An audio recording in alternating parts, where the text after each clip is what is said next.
bagaimana sih Mbak kalau kita tuh perbedaan pola asuh sampai benar-benar harus bertengkar di depan anak? Dari gimana menurut Mbak Irma? Mungkin udah nggak bisa ditahan lagi kali ya untuk bertengkar ya.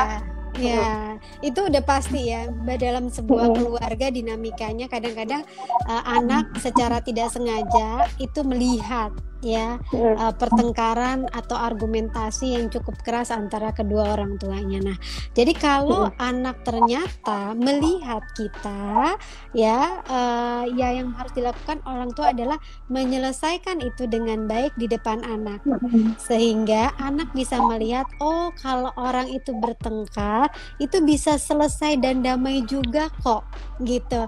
Jadi cara selesainya gitu misalnya entah pelukan ya, terus kemudian mengucapkan kata maaf ya, itu memang anak juga perlu melihat, dan dia juga harus melihat orang tuanya harmonis kembali, saling bergandengan tangan, merangkul. Nah itu dia harus lihat juga ya.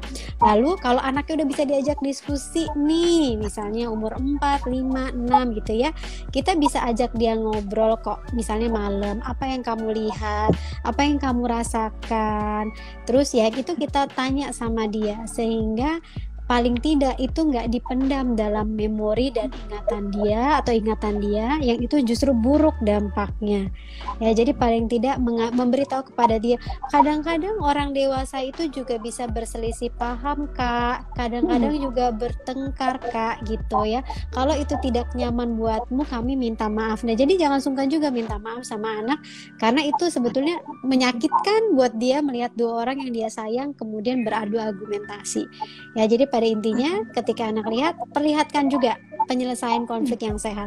Nah makanya supaya nggak kecolongan seperti itu, ketika ada konflik mungkin sedikit menyingkir gitu ya, diskusikan sama-sama sehingga anak nggak mendapatkan efek yang buruk sekali. Apalagi kalau ya tadi pertengkaran kadang-kadang sulit juga dikontrol kalau dua-duanya ini punya ego yang tinggi ya. Nah itu yang nanti justru buruk dampaknya kepada perkembangan emosi anak gitu.